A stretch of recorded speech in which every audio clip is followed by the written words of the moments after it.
right, and a hearty shout out to all of you in the Rabyd Nation. Welcome, one and all, whether you're a paid citizen, a tourist who is subscribed, or if you're just somebody looking across the border wondering whether to immigrate. Welcome, one and all. Appreciate all of you for being here tonight. Just as a pre-announcement, there seems to be some sort of YouTube problem with live chat. It seems to be affecting certain regional groups of people, and so the ability to do live chat might be interfered with just slightly a bit. So I want to make everybody know that some of you are coming through. I can type emojis, I can type a link, as you can see, but I can't type anything else. So some people are being affected and other people are not. So, but welcome, one and all. I'm your host, Ed Rabyd, a former pastor turned atheist, now a compassionate anti-theist. Well, so yeah, it's like having problems with English or something. The explanation I got from AI was that Google forced an update on everybody, and now YouTube's kind of scrambling to deal with the aftermath. So it could be fixed in the next 15 minutes, or it could be fixed 4 to 6 hours from now. So for those of you kind of hanging on in English land, so there you go. I noticed that I'm getting, let's see, I got John is here from Holland, Rimmer's Swedish. Wolf, you're out of the country too, aren't you, Wolf? Evan's coming through though. So yeah. There you go. There you go. We're just talking German. But yes, it seems to be affecting English chat the most. So, and it's regional. So we'll live with it. We're here to do a Bible study anyway. So those of you can try to do things that's not quite English, probably that'll work. So there you go. There you go. So we'll do the best that we can. Welcome to another edition of Red Letters, Red Flags. We're going to be dealing with Jesus's words and pointing out the red flags in his words. Hopefully the chat thing will be cured as we speak at some point. So we'll see what happens there. But welcome, one and all, again.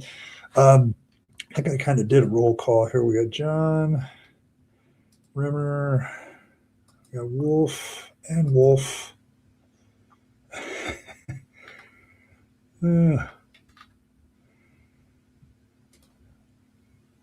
Okay, French. Okay, yeah, yeah. See, you guys are coming through. Yeah, if you're, there you go, cranky. See, the problem for me is now I'm going to have to like sort of kind of interpret. I'm going to have to run. Does Elder God have a translation? Is there a translation software for Elder God? I'm asking for a friend.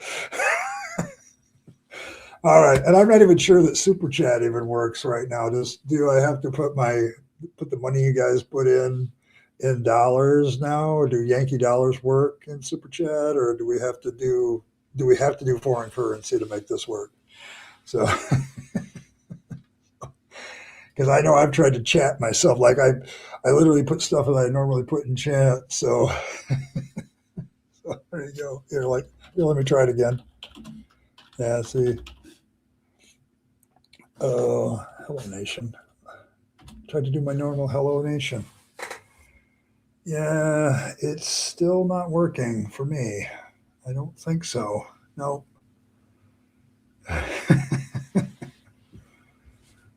So there you go. Oh, there you go. See? Good evening, all. Yeah, see that. Why does that work? Why does that work? Mine doesn't work. All right. Well, we'll go on. Tonight's another Red Letters, Red Flags kind of night. So I'm going to put this up. The other announcement is there is a Discord link. So there you go. I'm just going to talk about this passage for a little while. And if some of you can figure out ways to translate things for me into questions that can appear in English, like, it's kind of a silly thing to happen, but there you go. But yeah, see, how do you do that, Dragon Rider? Like, how does that work? Because that's English. Do you have to put it through the translator and then it'll work in chat? This is just one of the funniest things I've seen happen on YouTube. Oh, there you go. Yeah, I don't know. All right. Tonight I'm just going to deal with the quiet. I'll keep talking until the chat works, I guess.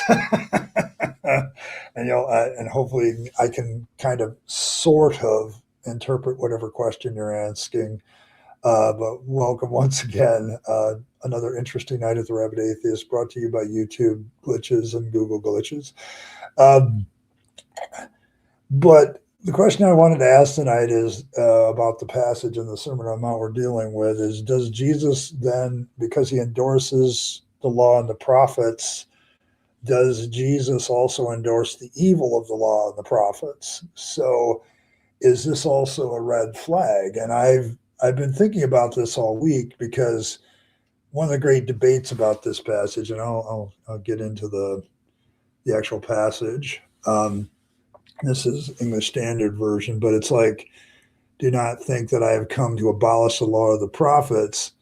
I have not come to abolish them, but to fulfill them. For truly I say to you, until heaven and earth pass away, not an iota, not a dot will pass from the law until all is accomplished. The English Standard Version kind of puts it in a more modern English vernacular, so we'll see.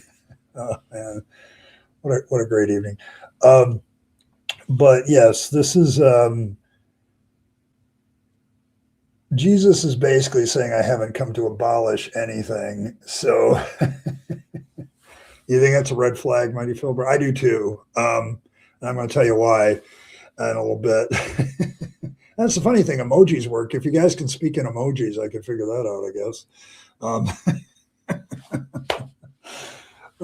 But one of the things that I used to argue about when I was a theologian about this passage is that if Jesus is a fulfillment of the law and prophets, does he abolish them? But he says here that he hasn't come to abolish them. So emojis, yes, that's what I'm saying. Speaking emoji, maybe I can understand it. See, Michael's already figured this out. So there you go. But the problem I've always had with this fact, and I guess some of you are already like, Evan is like, this is big red flag for him. And I understand actually why all that is going on. So yeah, see, some of you have figured this out. Carrots. Okay. And red flag, Catholic tomato, all that stuff. So Jesus basically is saying the law, the prophets, that still applies. He hadn't come to get rid of them. He hadn't come to demolish them. He hadn't come to end them. He had come to fulfill them. Okay. And I used to have a friend of mine who claimed that because he fulfilled them, he had technically abolished them because he got rid of them. And I said, well, that doesn't make any sense, because then Jesus is incorrect. It seems like he could have said that and made it much clearer, but I don't think that that's what happened here. So, yeah. So there you go. Hey, can I? No, I can't do that. See, I'm going to have to run translation software simultaneously with YouTube. Oh my gosh. Oh boy. But yeah,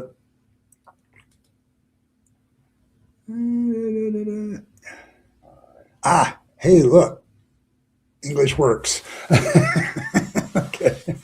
Yes. What does it mean to fulfill the law? You obey the law or you don't. Yes. And I think that's kind of the issue, Cranky, is that this passage doesn't really define what Jesus means by fulfill. Okay. What does he mean by fulfill the law? Okay.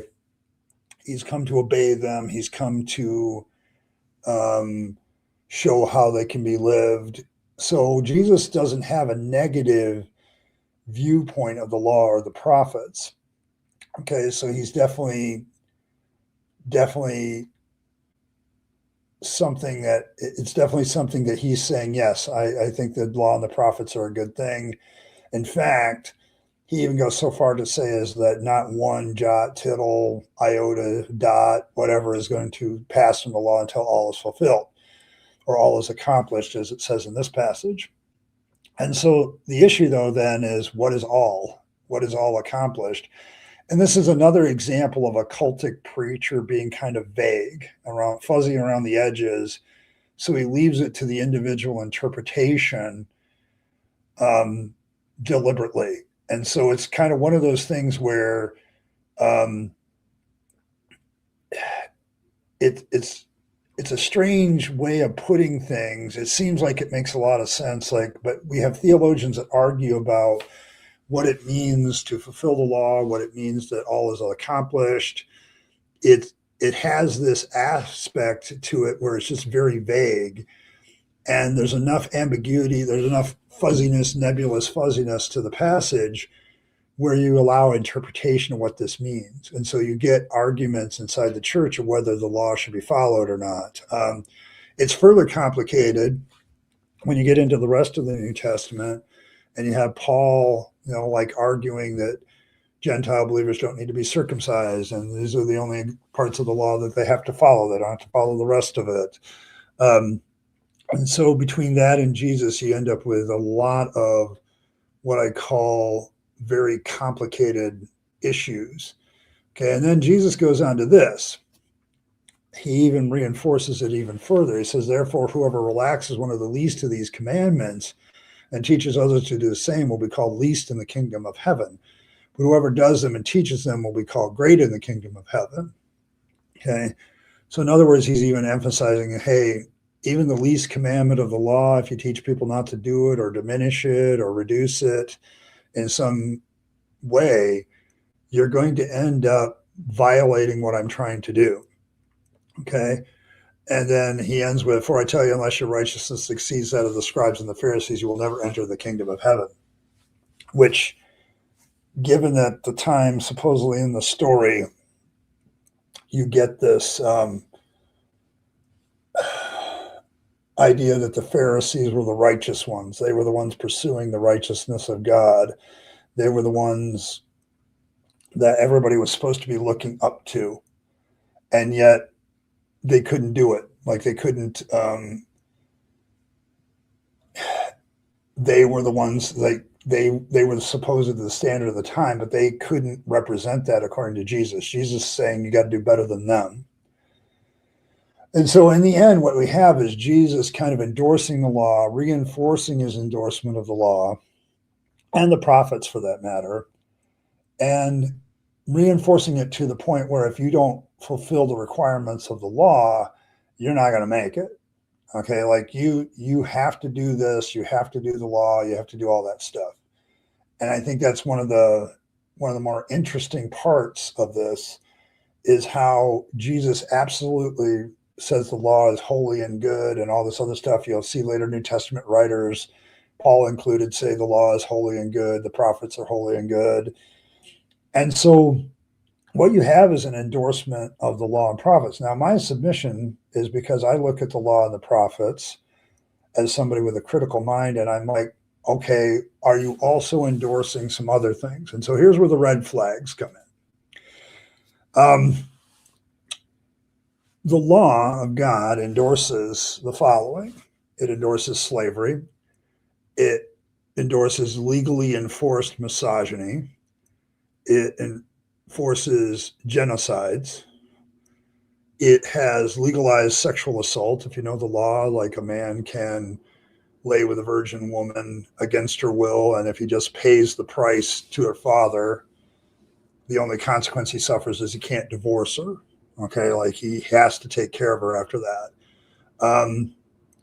There's definitely this idea of we're the Jews, we're God's chosen people, and everybody else is trash. Now, I'm not being anti-Semitic. I think the Jews have faced a lot of shit for this too, unjustifiably so.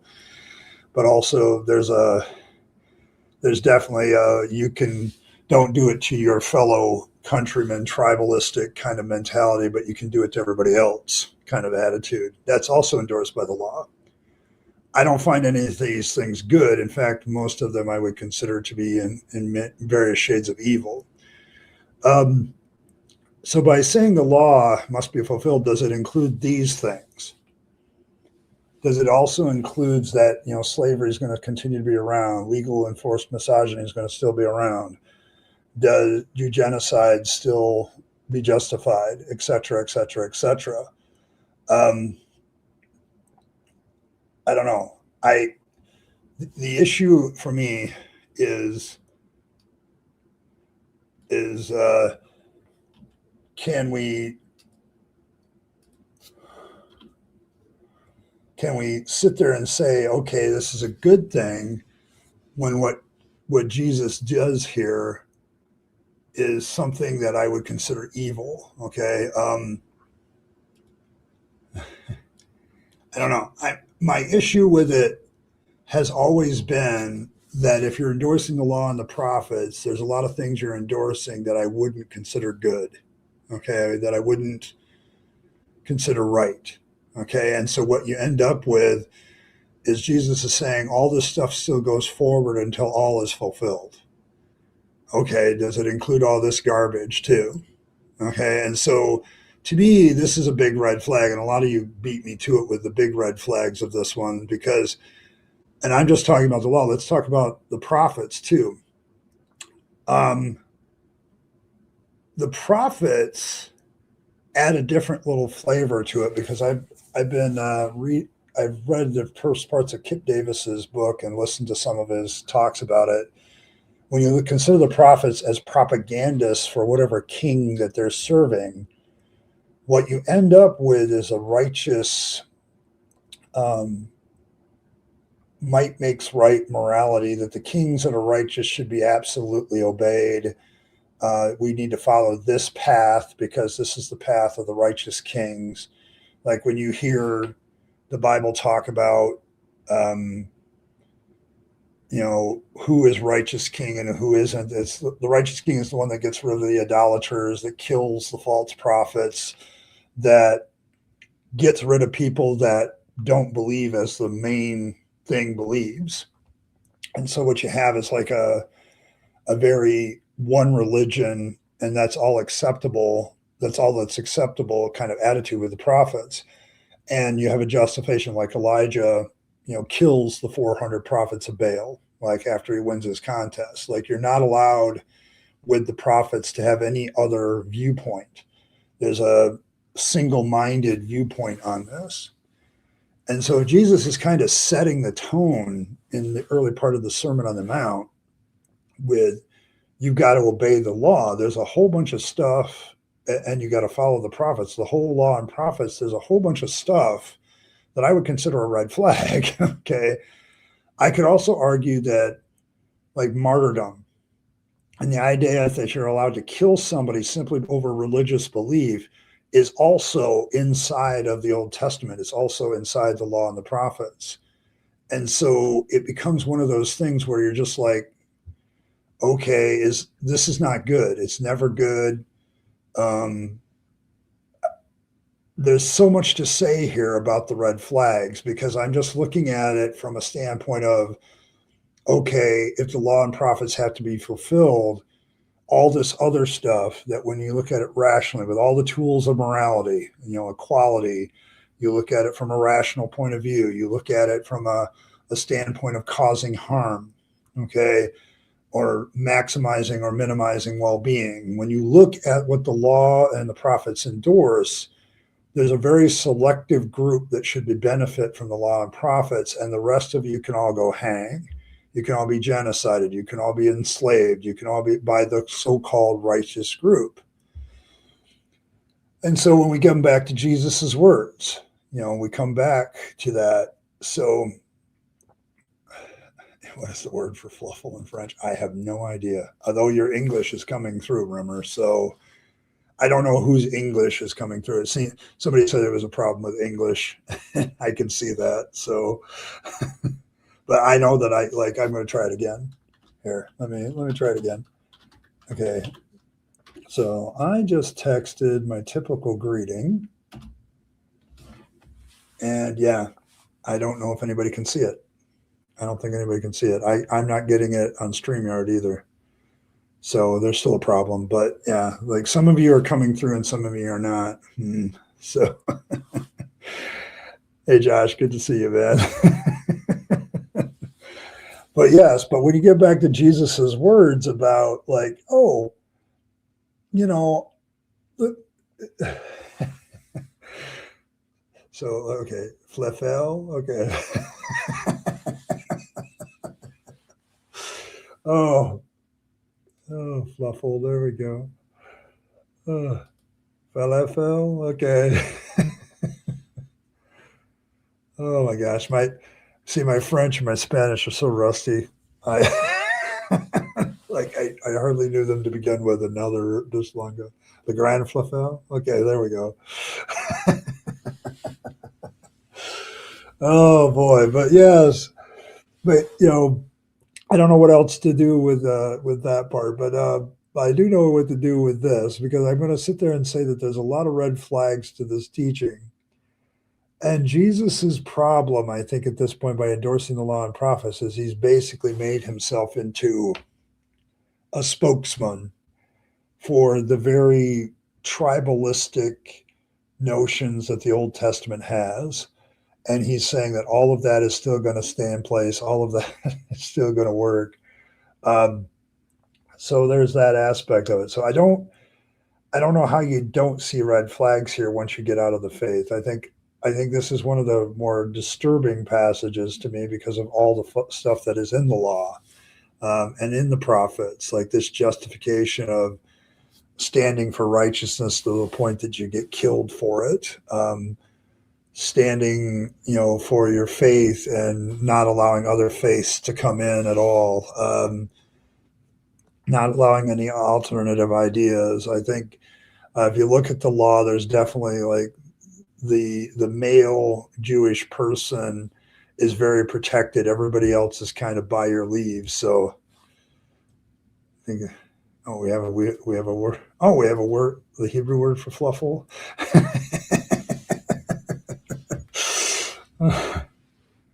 Gland for files.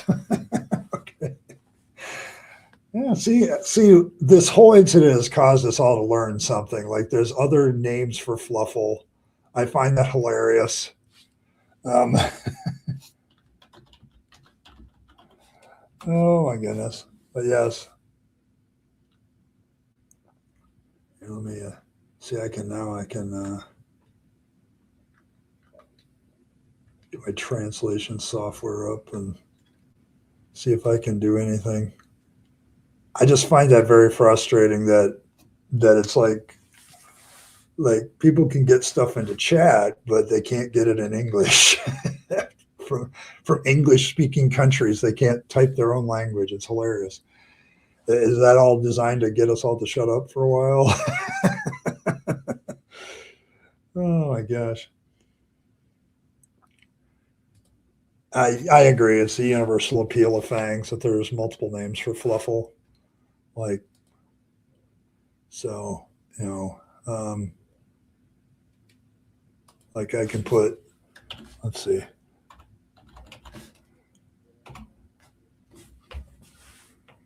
Okay, so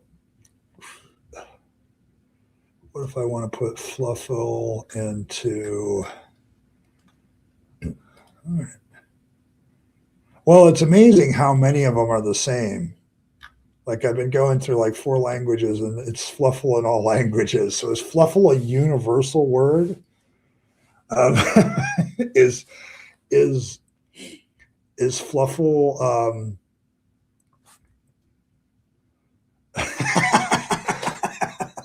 fair point. Fair point. That's a fair point. Although I could argue, Michael, having listened to part of it, a fluffle is a group of rabbits. It's one of the ways you can group a rabbits. Like, you have a murder of crows. You have, I no, I'm not in captivity, but yes, I listened to part of it and he didn't say anything. Like whenever presidents do State of the Union, I often make this observation that they used a lot of words, but they didn't say anything. Like if you really look at it, what did they say? And this was no exception. A lot of gleaming, what we call in politics, gleaming generalities, where you just say, oh, everything's wonderful and everything's perfect. You don't give any data or proof of that. Okay. You tell anecdotal stories of one person who's been successful. Never mind the millions of people that have suffered because of that policy. There's one person that benefited and they're in the audience. So, but yes, no, I haven't been taken by ICE yet. They might get me. I don't know. Because we have a nation here. Am I an illegal immigrant in the United States because I'm also a citizen of the Rabyd Nation and its grandmaster and benevolent dictator for life? Am I in danger of special forces breaking into my house, stealing me, and removing me from the Rabyd Nation and taking me somewhere else? I don't know. Yeah, it's a collective thing. But yes, a fluffle is a group of rabbits, just like you would do like a herd of cows, or like different types of animals have different groups, but the fluffle is a group of rabbits, and so we are a group of rabbits. Hey, Earl, is your chat working? Apparently so. No, mine is not yet. I don't know what is up with my YouTube chat, but it's not working. At least not yet. I keep trying it.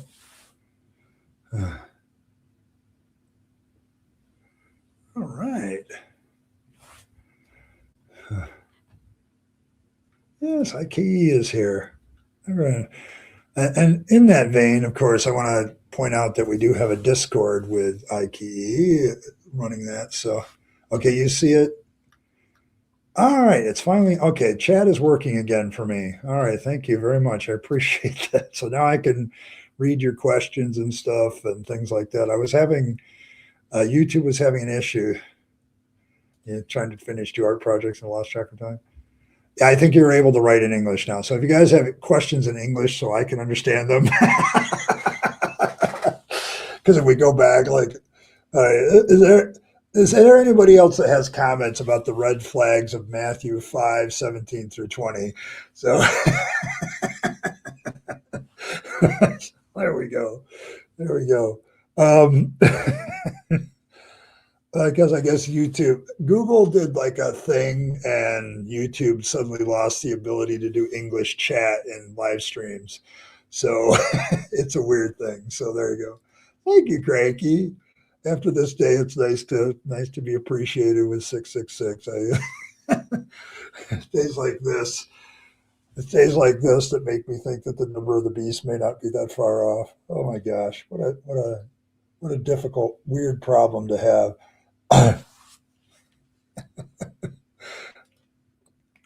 Or was talking about the laws of the Old Testament or the laws of the Messianic movement we know from the Quran. I don't know. The thing is, he uses the term law and the prophets, so I would assume it's the Old Testament stuff. Like, I don't think he's talking about all the interpretation of the law, because if he was talking about that, he couldn't be a good cult leader, for one. So, okay, here we go.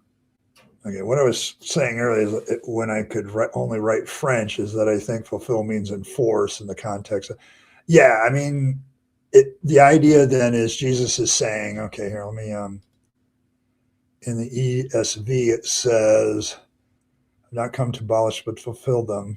Okay. So, yes, I've come to enforce the law. Yeah, I can see that, because he's basically saying, I'm still saying that the law is valid and it still will be enforced by God. So, yes, I think that's a valid interpretation, because there's several valid interpretations, but yes. But yes, I don't think, because he uses the law and the prophets, I think they would have understood at the time that he was talking about certain Old Testament books. Although the Old Testament as a unit being formed as the Old Testament, you might argue that that's not all together yet. But there would have definitely been the Torah. So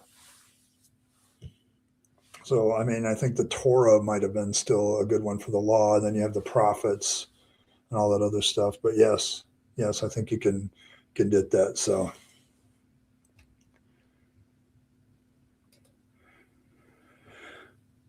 that means to do all that is written there. Yes. Hey, all right. So it works. Yeah, because I wasn't remember I wasn't able to get like what you just did right there. Okay. Um, like I was trying to talk to John from Holland there, and it wasn't coming through. I'm like, okay, there's a problem. So I immediately hit AI. Go, is there a problem on you today with live chat? And live chat says, oh yes, there is. Okay. And I'm like, all right. So there we go. Yeah, there's the other problem.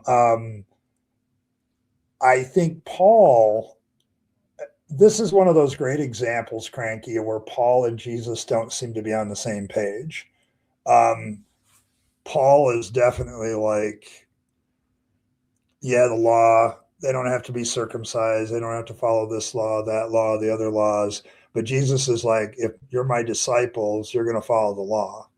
Um, this is kind of where, like, I remember sitting down once with a Seventh Day Adventist, and they talk about the law all the time, and they were, well, yeah, we try to fulfill the law because Jesus said it's not abolished till all is fulfilled, and all isn't fulfilled until we're in the newness of His kingdom. And seeing that hasn't happened yet, the law and the prophets are still applicable, and we should follow them.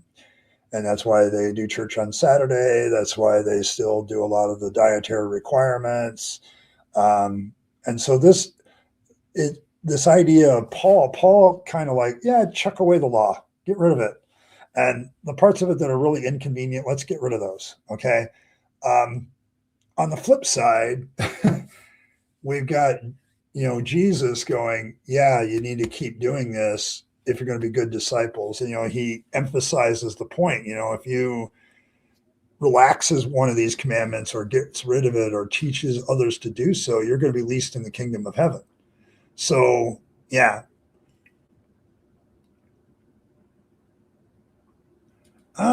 Probably. Hold on. Yeah.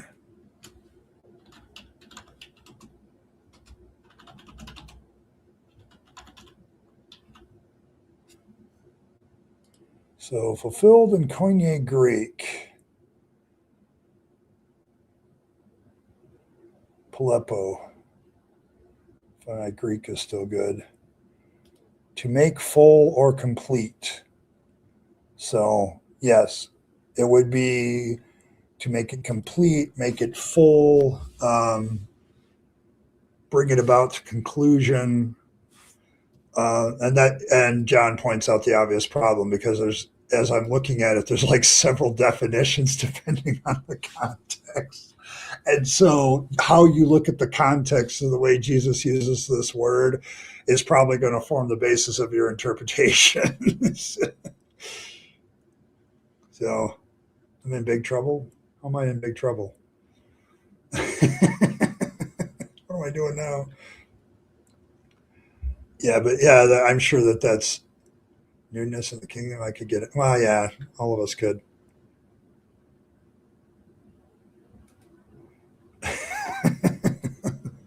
Okay. Yeah, I'm in big trouble. Yeah, I'm in big trouble. All right, that's fine. But yes, yeah, I've kind of told people to dump the Bible. So I guess I'm in trouble, Phil. Like when God gets a hold of me, I'm fairly certain. Like, we've talked about hell and the rapture and all the fear tactics. So I'm fairly certain that I'm in trouble by teaching the Bible as an atheist. I've diminished the commandments because I don't think slavery should be a good thing. I don't think legally enforced misogyny should be a thing. I think genocides are bad. You know, legalized sexual assault should be made illegal. Like all those things that I've listed here, I just don't think that they're right. And if Jesus is endorsing the law, he's endorsing all those things because all those things are in the Old Testament law and they're in the prophets too. So, like, some of the prophets get downright raunchy about how describing how different groups of people are going to suffer. So it's like it's vile and everything else. But yeah, I'm probably in trouble. So I just wasn't much of a swimmer that he walked on water. Probably German hiking everywhere. Yeah, you in trouble too. Yeah, I think we're those of us who have left the faith and now go to the Bible and show how it's silly.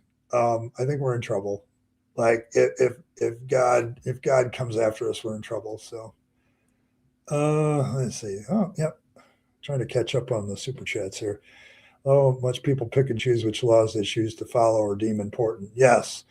Um, One of the things that is very interesting when you talk about this passage and you talk about what Paul does, it's like people choose the interpretation of what they want to do and what they don't want to do. Like I know Christians, like the Old Testament is very clear about tattoos. So all of you who have tattoos, you're going to hell, by the way, because the Bible is very clear that the people of God don't get tattoos.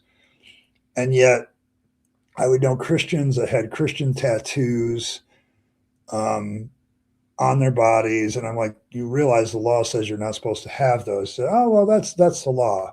And then they would turn right around and endorse an Old Testament passage that of something they disliked people doing. And so it gets to be that way. It really does get to be that way. Okay. As a non-believer that encourages your exploit, I must be a demon. Yay. Christians don't have tattoos. They have ink embellishments honoring God.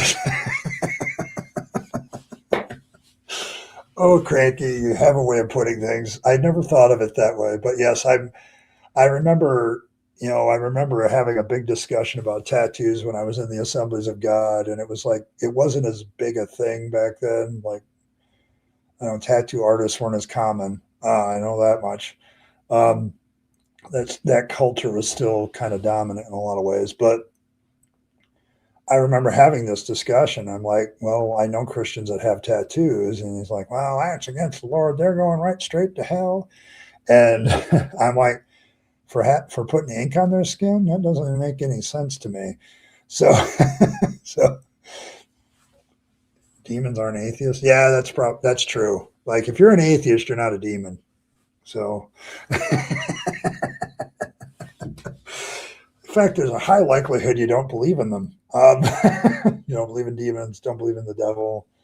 Yeah, but yeah, the demons believe in God and tremble according to the Bible. So that's in James. So demons aren't atheists. So I think we're good. I think we're good for demon possession and being demons ourselves. So yeah, most Satanists. It's interesting that you bring that up. Me and Earl were just having a discussion about this today.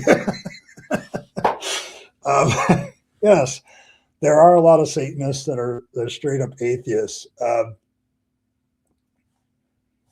Now you can post in English. I got you.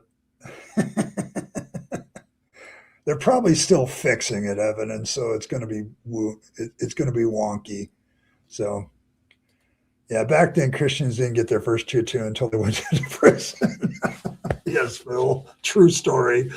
But yes, like, oh boy, what's the matter, Earl? Yeah, because there's, oh my gosh, there. I don't know what's going on in the YouTube realm, but there was a discussion had about how atheistic Satan. There was a discussion about Satanists, okay, and how atheistic Satanists, when they're confused for theistic Satanists, shouldn't get offended by that. That there's a no incompatibility between being a Satanist and being a Christian.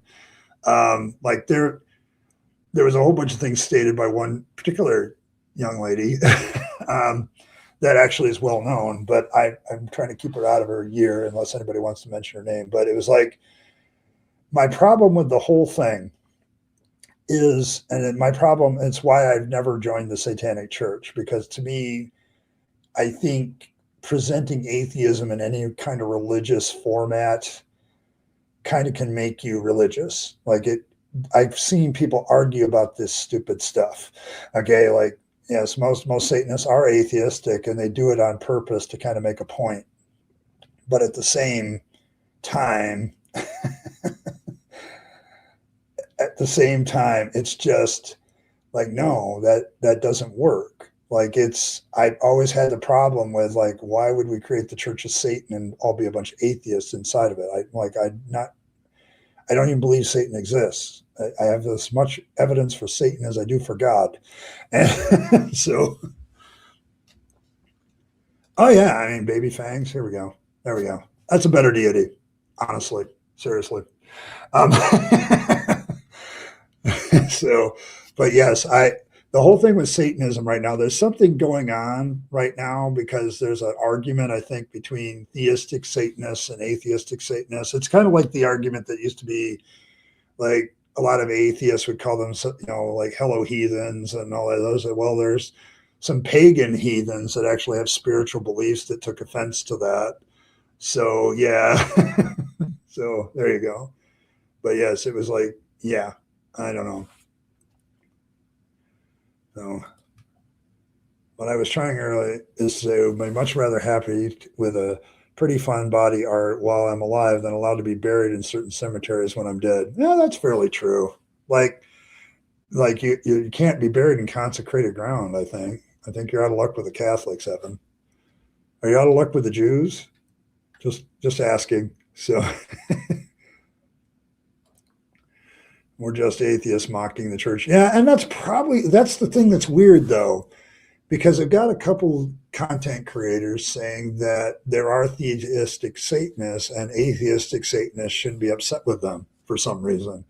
And I have a problem with people that actually believe that Satan exists and decide to make him a god. Like I have the same problem with, Zeus and Apollo.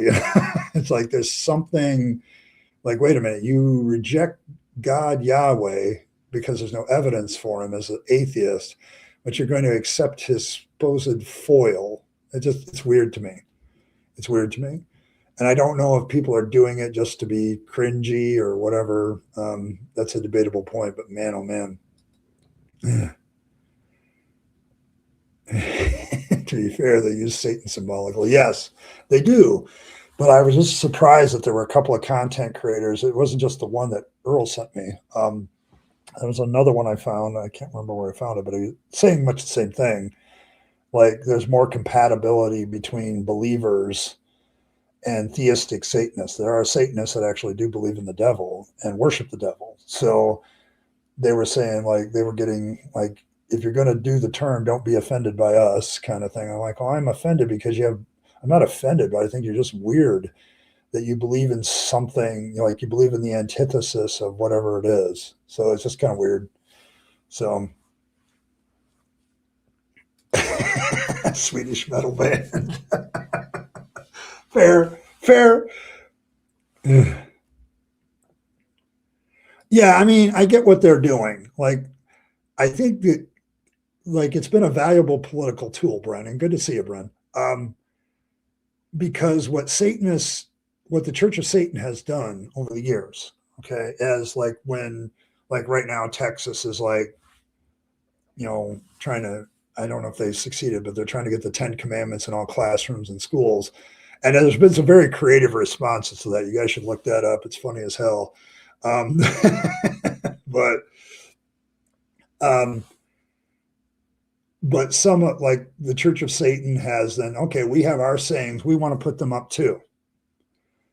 And there's, oh no, we're just about the 10 Commandments. Well, no, if you're allowed to put up the 10 Commandments, I'm allowed to put up this. And then the Buddhists come along and say, yeah, I'm allowed to put up this, and so on and so forth. And it's been a very effective tool for atheists to say, no, this is part of our religion and beliefs that there is no God, like it, and that's kind of one of the things. But yeah, the Temple of the Lightbringer just doesn't come up the same way. Yes, depends. I mean, you can always comment on whether you think Jesus endorses evil by endorsing the law. which is the text for today, or we're having a little discussion about Satanism and what its purpose is. So, but yeah, I've always, since leaving the faith, I guess I've always felt like I see the bullshit, the common bullshit in almost all religious and superstitious beliefs. Like there's always a common, I can't prove this. There's also, can you falsify this? No. Um, so, yeah, yeah, and that's kind of where I kind of like. But the commenter was saying that not every Satanist follows Levi. Like they were very adamant about that. That that's not the only basis for Satanism. And it's like, well, yeah, probably so, because I'm sure there's denominations. Like every religion has a denominational problem. But yeah, Satan is a purple wand. Okay, kind of wand. Um, so, so there you go. I don't know, but yes, but yeah, but the remarks were kind of all over the place. On a couple of places I found, I'm like, why is this even a thing? Like, if I'm an atheistic Satanist, I'm going to be atheistic about Satan himself. So it is a good album name. Like,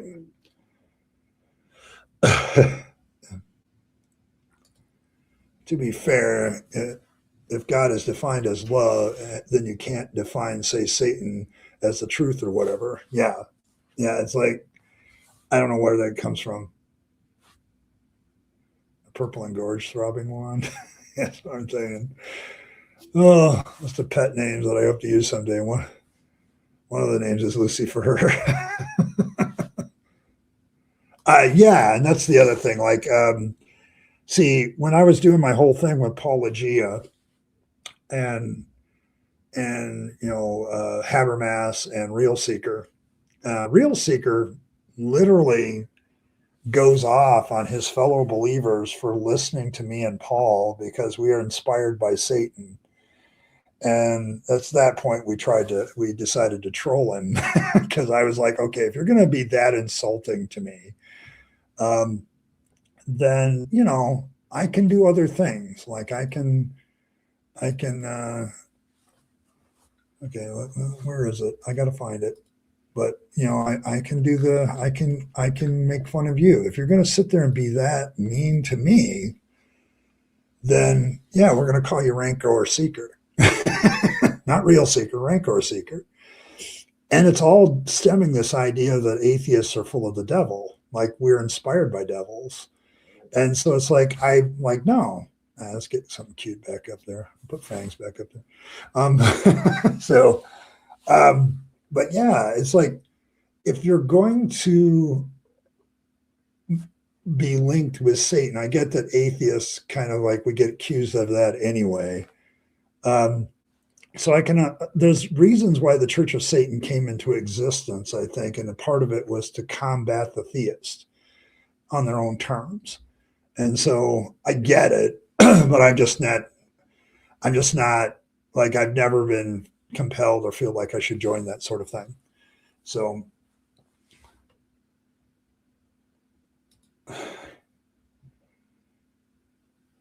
I never did mind wearing shirts with demonic stuff. Just kept the judgmental Christians at a distance. Yes.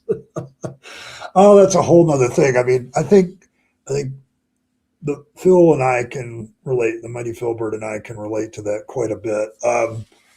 Like I remember, like then the metalheads had all these satanic shirts when I was growing up and in high school and all that, and we Christian kids were against all that. They just worship Satan. And it's like, I swear to God. Well, that's useless, isn't it? I I swear it's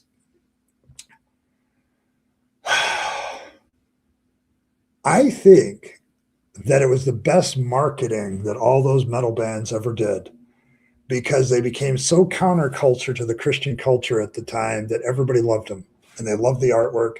It actually made them more popular. I really do think that's the case. But I remember so much having to buy T-shirts to counter that. Like I when I was a Christian, I had the T-shirt of like Jesus on a cross with a lot of blood and everything. It looked very metal, like a very metal T-shirt, but it was a Christian shirt with all the Bible verses and all that stuff. And I did that to just counter that stuff, to counter the demonic stuff that other people were wearing.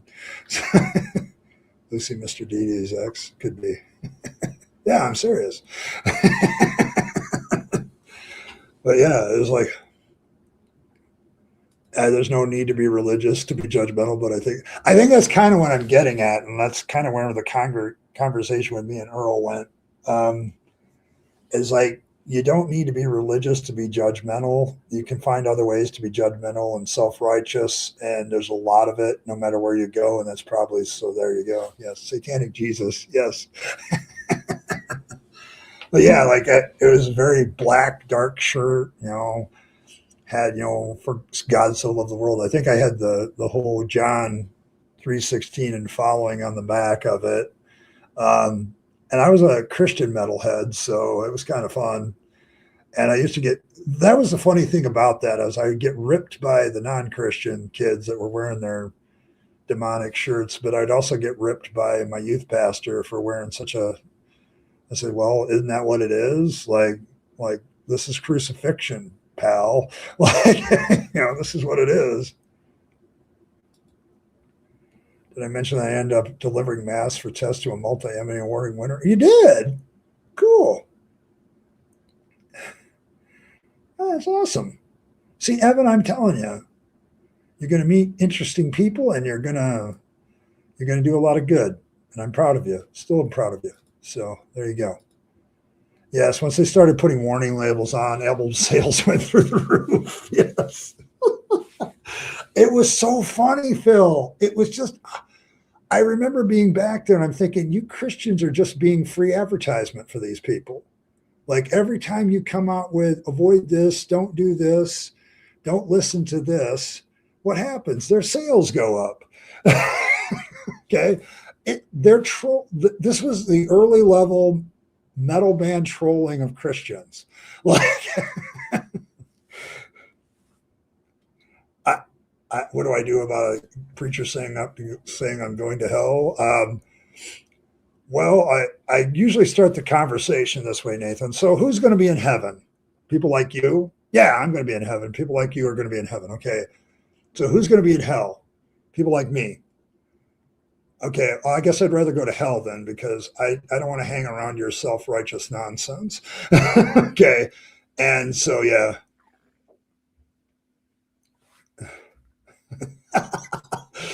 Hangs that I'm moving to Sweden and found the trolling satanic atheists. Oh my gosh. But yeah, it's like, yeah, we should do that. But I'm just saying, the way to handle preachers that do that, like, if you want to be real gentle about it, I've asked them, well, what proof do you have that hell even exists? And do you have pictures? Do you have data? Do we have temperature records? Like, and what you eventually have to corner them on is, you just believe in hell because somebody told you to believe it. You don't have any evidence for it any more than you have evidence for God. And when you start looking at afterlife beliefs in that way, like, nobody knows, well, nobody knows what happens after you die. Well, that means you too. So, it's like, okay. But yeah, I've had that conversation a couple of times since I've been an atheist. Like, there was I don't remember what I was doing. I was in Texas and I was at some sort of event. I wasn't at the Ren Fest because most of the Ren Festival people are happy pagans, but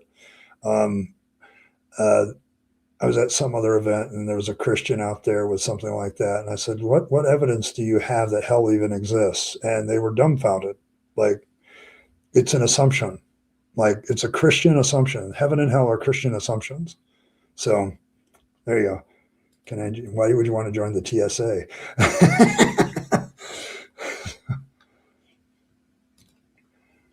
I bet like the force made in Germany to their customers in the UK to protect local steel eventually ended up being a seal of quality. Yes. Like, it's I remember that because everybody's like, the German steel was better. So, so thanks for giving us a way to raise prices because we're better. So it's the same thing when it came to metal music. Like the metalheads that were secular just put Satan. I don't think any of those people actually believed in Satan, half of them, and they just put that stuff on their albums to boost sales. Buying butchered at birth by cannibal. Of course, the guy selling me told he's glad he's getting rid of it because somebody got so many comments on it. It's always been friendly. Yes, that's awesome. Oh my gosh. Yeah. Trolling satanic atheists, silly. Yeah, it is silly. But that's kind of the point. Oh my gosh. Oh my goodness. When I talk to the wacko hole now, but crazy. Aren't there professionals to deal with people like that? See, I can be judgmental. Yes, you can. We're all judgmental to a certain extent, but it's like I can. Like I think one of the things about it that I've noticed about music and getting me to talk about music is kind of like getting me to talk about deconversion, but easy, very easy. I remember there's a reactor on YouTube called No Life Shack, and there's another guy who also reacts to music. Called, man, he's a fairly important rap musician, and they were listening to Metallica's Master of Puppets, and they get about No Life Shack gets in there about 5-10 minutes. And he's like, you know what? I used to think that this was all noise until I started to really listen to it. He said, this is bars. Like, this is deep thoughts. Like, there's some deep shit here. And he's like, he says it's the best thing I ever did getting into this stuff, like branching out my horizons and starting to look at different music. And I'm kind of with him there. I look at just about anything. And if it's deep and it's got a good message, and then I can't remember who the famous rapper was. He says, this is bars. He's like, this is, it may not be my musical taste, but the lyrics are spot on. Like, so yeah, we're all mad here. You gotta use kazoos. Is there a metal band that uses a kazoo? I'm sure there is. I shouldn't ask questions like that. There's always somebody that's done it. Yeah, Winger were considered metal. I'm not sure what they are, but yeah, there's a lot of good music out there. Like I've learned to branch out my horizons. Like I don't know. Earl wants to go to this electric forest musical festival. It's like an hour and 15 minutes drive from my place, and it's like, okay, I guess I'll start listening to some of these things because I'm always interested in music festivals and what's at them. But it's like this one, I've done a little few of the live things from it that people have recorded, and it's a really weird vibe because you have electronica type style music, dubstep, that sort of thing, and then it's a very natural forest environment, like it's tall trees and all this other stuff. So it creates this very weird electronic nature vibe. And I was like, that might be interesting to experience live. So, so I'm judgmental in that I judge people who aren't mental. We're all mad here. You're trying to get a pig's heart player? Yeah, that might be difficult. There might be some.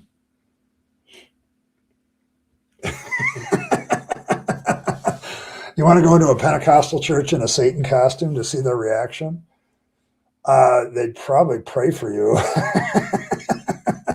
I know what I would do. I'd laugh. Like I'd laugh because I was always one when I was in the Pentecostal church, not to be afraid of that sort of thing. Like, I took a few Bible verses about not being afraid of the evil one too seriously. Your personification. Yeah, I know. And that's like, I can understand or why you want to go to that festival now that I've listened to some of the live stuff that was done there in the past. It's like, it's super electronic modern music in a very natural setting. And it's a weird vibe, but it's nice. I think I could get into that. So, but yeah. Oh, white coats, they're coming to take me away. They're coming to take me away. Uh-huh. Oh, all the good music. I guess I've been fortunate enough to be around good music most of my life, so it's been good. Been good. But yes. And then there's other days that it's like this. Like just not there.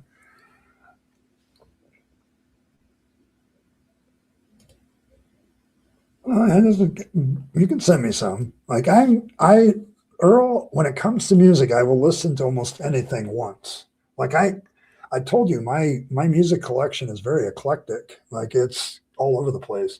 Now, if you want an old standby, when I'm like trying to get to 000 for my musical taste, it's probably going to be Metallica. Okay, but and it's going to be old Metallica too.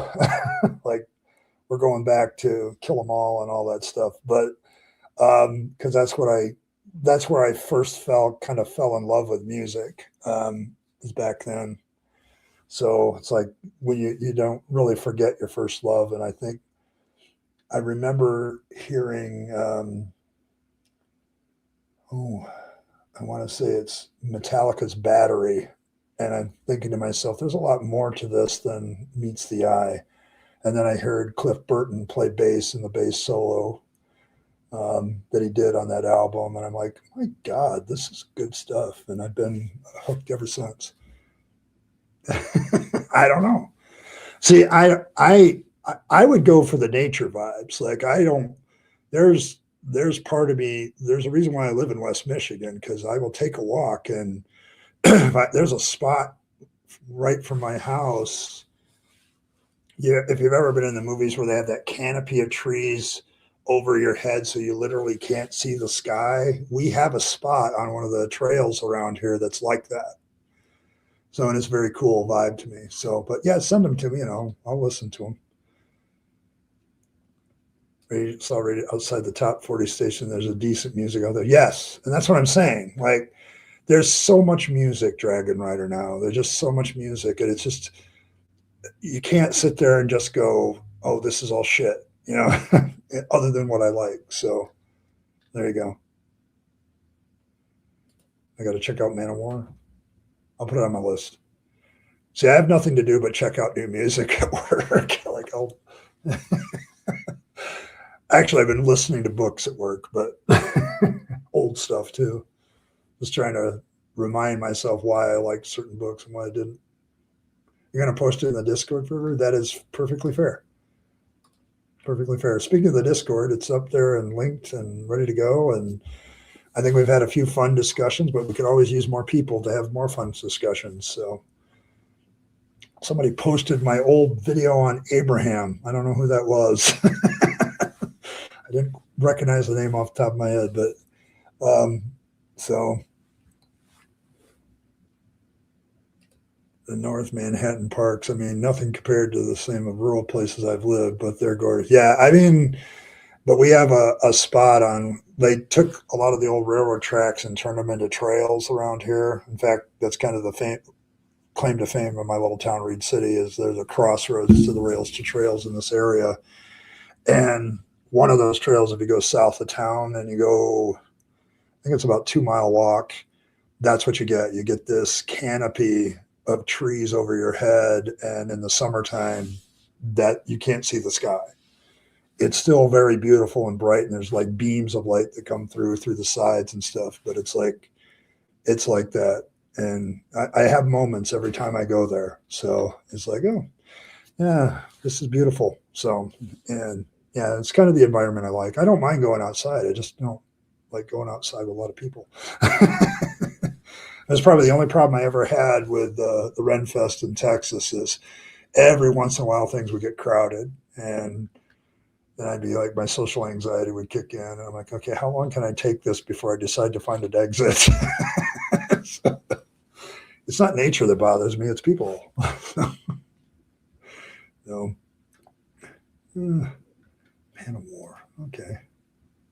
To join the European tour of Mattel. Too bad I had to decline because of back problems. Yeah, that sucks. Yeah, they did a pretty good tour then too. So, but yeah, I don't know. My son is a football coach in New York, in upstate New York. So he's near Rochester. So I may be out there sometime. But I have never been to Manhattan. I haven't been to New York City. So that's one of the places I haven't been. I checked that. I've been in one of the New York City airport. I think it was, yeah, because when we went, me and my daughter went to Romania. One of our stopovers was JFK, I think. So that's where we took our flight out of the United States into Hungary. So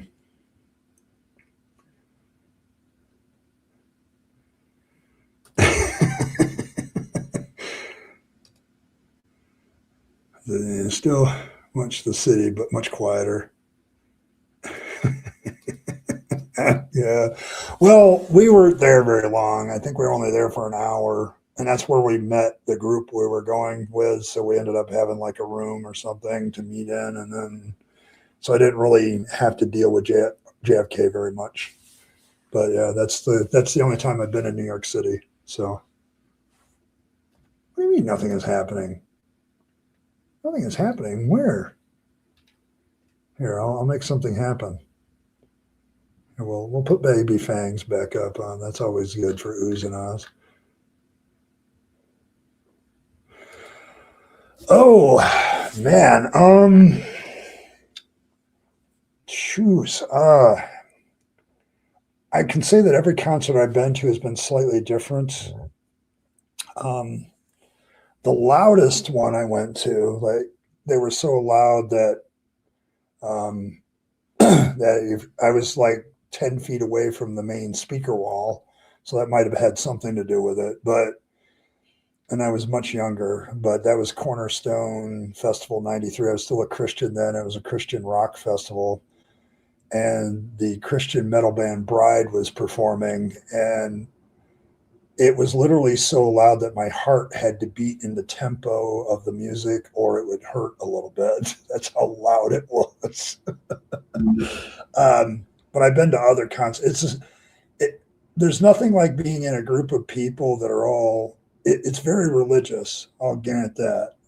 And that's why I say religion just taps into what other people do in humanity. But I've been to some concerts that you just kind of lose yourself and you forget everybody's there, and then there's others that were kind of shit, you know. So, but yeah, it was an interesting experience to have a band so loud that like the beat of the music, you had to, your heartbeat had to conform or you were going to be in trouble staying alive. So yeah, it's fantabulous and loud. Yes. Oh, yeah, I was at 7 at the time. You hear good music that you want to turn up the valve. They do that to you. Yes. Me too. Okay. And I don't know if I would brave too much of a concert for very long. Like I'd go to a festival where you can get away, like it's outdoors, because the outdoors feel makes the crowds not as bad to me. It's when I'm in a crowd indoors that it's bad. But concerts have a very, if you get the right concert and the right performer, you can forget that people are there. Like I've had that experience several times. I almost killed at a concert once. Yeah. Par for the course if it's a Who concert. I still can't forget that. People getting trampled to death to get tickets to a Who concert. Um, certain frequencies do trigger your body in certain ways, make you fake emotional just through vibrate. Yeah, and that's kind of what I was experiencing in that concert. Like it was so loud, and if you're a former Christian metalhead or something, and you know who Bride is, Bride they were always notorious for their very heavy style, and they also had lyrics that people would go, "What?" So that it was like the bigger crowd at the festival that year, and they got up there and they played, and there were several others that did that too. So, the Who, yeah, I've heard them. They're good. Mongolian throat singing is different, but I like it. I like it. So, yeah, I mean, if you have trouble with crowds, you could go to a small club with a small local band. You actually may find, like, I've gone to, there was one local band that I went and saw because one of the people was attending my church at the time, and they were pretty good. Like, they weren't bad. So it's a good experience. But I'm a non-crowd person too at times. So small crowd, pretty amazing. Yeah. See, any concert can do you good justice.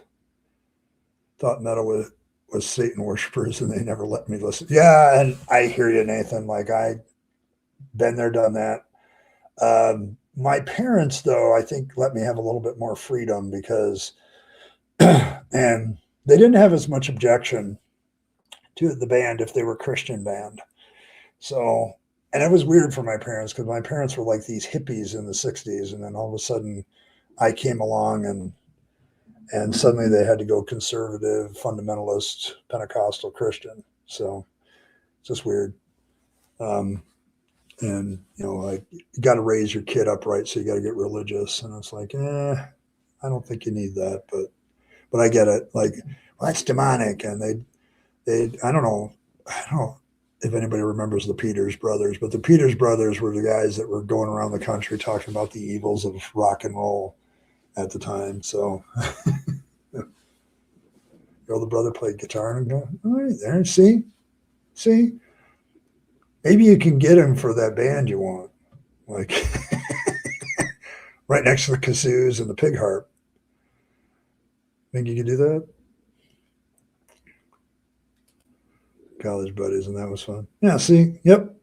See, going to a concert is an experience. Like it, and I have been able to, like, at times forget everybody's there and just listen to the music and enjoy the experience. So he's a guitar player. He's an asshole. Okay, all right, there you go. Yeah, I guess we'll get him. We'll keep him out of the band. Yeah, I don't know. Not every guitar player is an asshole. It does. There is a high rate of correlation, though. I think when you look at them. Travel for a metal band. Farewell till you can't type today. It's YouTube's fault. Like, it made you type in all these other languages before you could type in English. So that's probably the problem. Just blame YouTube. Yeah, well, me too. I remember cornering my dad. My dad was like a country music aficionado, and I remember cornering Dad. Dad, your songs sing about adultery and getting drunk. He's like, yeah, valid point. And I think that's why he started to leave me alone with my music, because he realized that if you got rid of every quote unquote sin in music, you wouldn't be able to listen to anything. So they're equivalent. Okay. Yeah, blame YouTube. I'm just saying, blame YouTube today. If you're having language and typing problems today, blame YouTube, because you've had to try to think in 16 different languages to figure out what to type in order to get your messages through on live chat. So it's a fair criticism of YouTube today. So, but then that might have been caused by Google, so maybe we can blame Google. So you can do that too.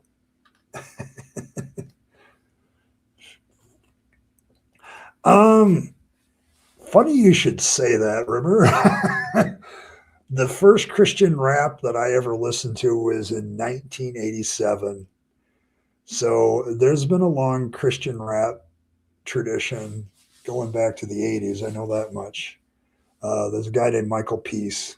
he used to be a big secular rapper, got Christian and did, what was his album called? Rocket Right. So Michael Peace, Rocket Right was the first Christian rap album I ever listened to because it was all that my friend who had a car would play. I'm like, okay. I still remember some of the lyrics, probably. If you start playing some of the tunes, I'd remember what they were. It's kind of the way I remember music. As soon as I hear the tune, it's like, oh, I know the lyrics. You're fine, man. If I got after people for typos, there wouldn't be anybody in chat. Like, to be fair. So, right now, and I'm sure flexing my French muscle as much as I did contribute to that. Yes.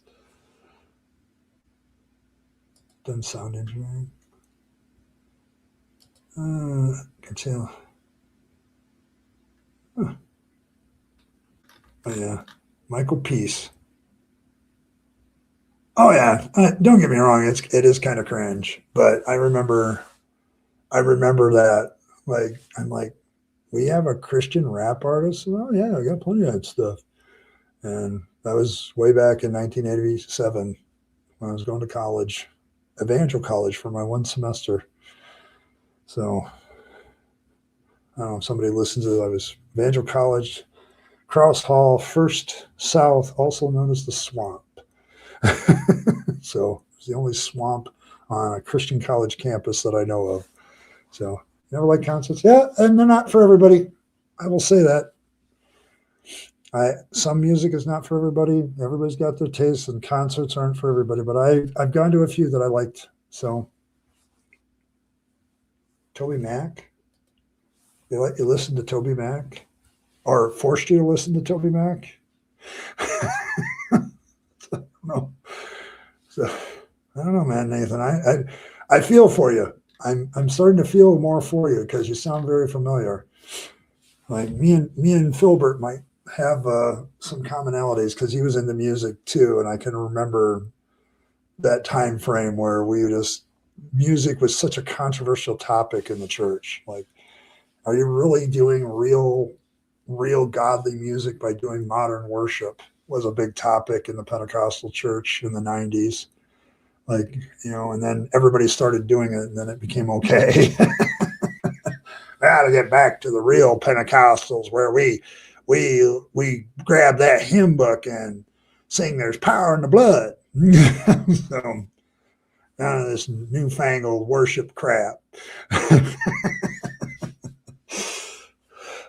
I may be quoting somebody there, and I may be using their voice. So, oh my gosh.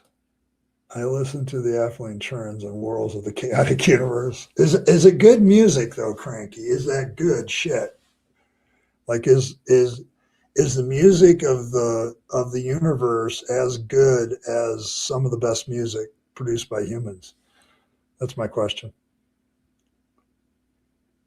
Trap music sucks. Pretty Lights hasn't toured in 5 years. Is tied for first with him on my favorite. Okay. All right, there you go. See? Yeah, but there used to be I should do a video on music and how it affected me in the church. As a pastor and as a believer sitting in the pew and I used to do sound for my church for like 2 years. So I had that experience. So, no doubt. Well, what's weird about Pentecostal, like the Assemblies of God in particular, I can speak for them in particular, is they try to be very orthodox in everything that they can be orthodox in, except when they want to do Pentecostal shit. When they want to speak in tongues, when they want to do miracles, when they want to cast out demons, they go completely off the ranch. But they're Trinitarian, they're Bible believers, they got their doctrine of the Trinity, and their eschatology is all lined up with pretty typical evangelical orthodoxy. But when they go Pentecostal, they go rogue in the Assemblies of God. Like their theology is completely cut against that. So yes. Does the universe have a subwoofer? There's a question. Mm. As the pain echo of unending despair and suffering adding savoriness. Yes, but there is their base is what she wants to know. Oh, they have a background radiation woofer? Okay, there you go.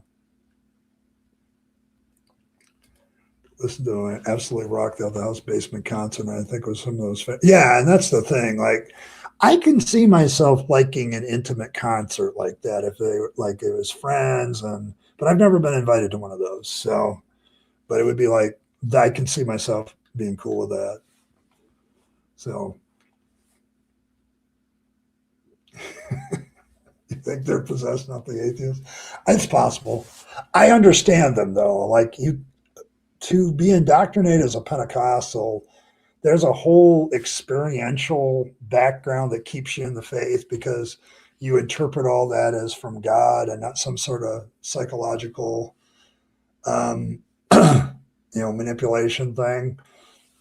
And so, if you're indoctrinated in the Pentecostal church, it's hard indoctrination because you have all this experiential stuff. Well, that you had that experience with God, and you had this experience with God, and you had this experience with God, and you talked in tongues, and you prayed for people, and they got healed, and it's like, and you're like, no, there's rational reasons and alternatives for all that, and it takes you a while to unravel that. But Pentecostals are not only weird; they're really, really good at using experience as an indoctrination tool. So it's kind of fun.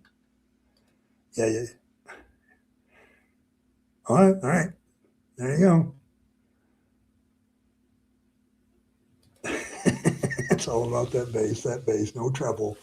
Okay, so the universe is all about the bass too. There you go.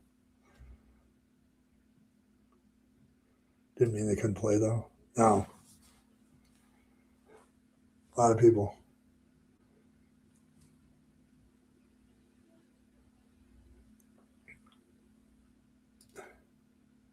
Usually they didn't even have to pick up their guitar. Okay, it's all about the bass nowadays. Okay, there you go. But yeah, yeah, music is a topic that as an indoctrination tool and as something I've enjoyed over the years. Yeah, yeah, there you go. See, all right, the universe, the melancholy universe that's leading us all to death is all about that bass too. So there you go. And music festival like, but done every day with drugs instead of emotional bonding.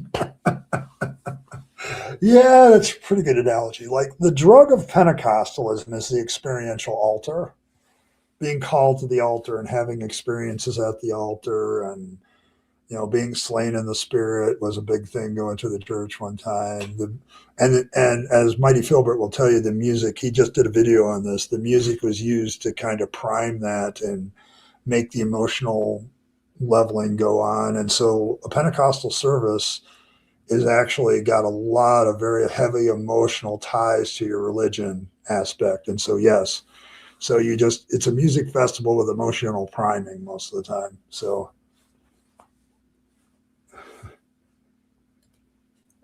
study moving away from anything really. Yeah, this is a typical Bible study. Like I'm not surprised.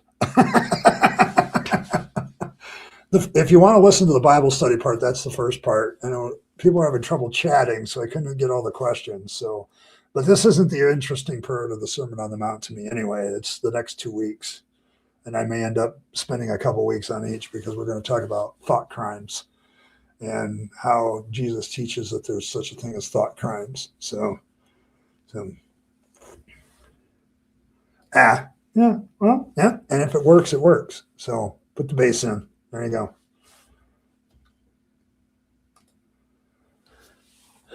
My friend claimed to believe in God, but is not a Christian. I tell him to research evolution and question everything every time we hang out. He's trying to recruit me to something, but I block it with reason. Yeah, that's probably going to work every time. Reason is always, there's two words that any person with a belief in God, any kind of God or any kind of superstition, two words they fear the most: prove it. Prove it. And when I go to people that are quote unquote evolutionists, they have proof, they have data, they have evidence. And when I run to religious claims, they don't. So the Bible study use. Decades ago, I was at a Baptist prayer meeting with an altar call. I don't know if I have memories or flashbacks of that. Yes, altar calls cause flashback experiences. It causes, I don't know. With my RTS cranky, I don't know if I could handle an altar call. I think that would probably cause me to head for the door because there's a lot of shit that happened to me at the altar over the years as a Pentecostal believer. So it has a connection. And friends that would pretend to be slain in the spirit because they would put a blanket over her and she could take a nap. Oh, I could tell you stories, Phil, like Pentecostal youth camps that I did when I went up to them. Holy crap. There was one girl that always seemed to get slain in the spirit in such a way that her knee-length skirt went up to like just below where it would be considered immoral. Every time. Somehow that would always happen every time. And so they'd have to come over and with a blanket and cover up her legs. Because, yeah, when she gets slain in the spirit, her skirt always seemed to go way too high.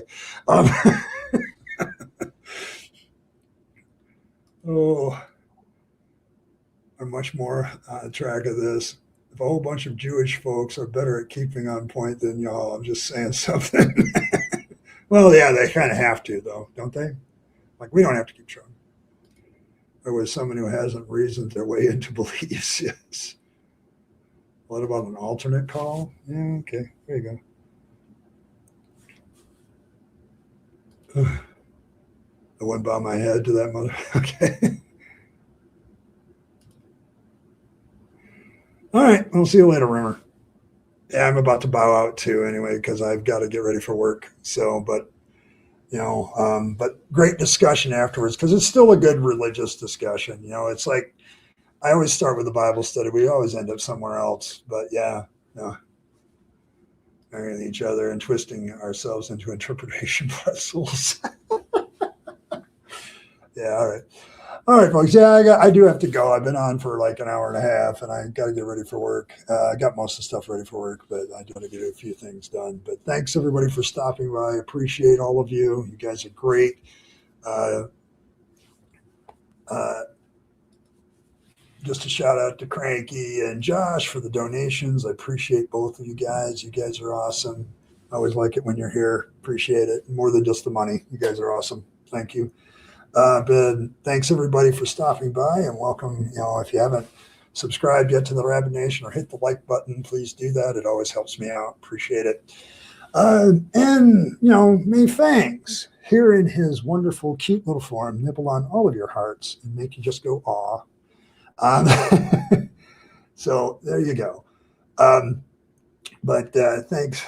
May he nibble on all of your hearts. May he purify all of your vegetables from religious corruption with his pointy teeth. May he cuddle up to you and have you know the truth of his non-existence. Make sure you leave a circumcised carrot out on top of your stash for Fangs because he might take the carrot instead of your stash. It's not a guarantee, but it's always worth a try. And nom nom and all of that. Appreciate y'all. I will see all of you next time tomorrow on Deconversion Hangout. So appreciate that. I'll see y'all then. But as always, live your best life. You only get one go around it, then it's over. So you want to take all your time, your money, your opportunities, and give them to yourself, the people you love and care for, and to make this a better world. You'll be happier if you do. And don't waste them on the trappings of religion and faith, because that's a dead end. I speak from experience. And as always, folks, thanks for stopping by. I'll see you all tomorrow on Deconversion Hangout. See you then.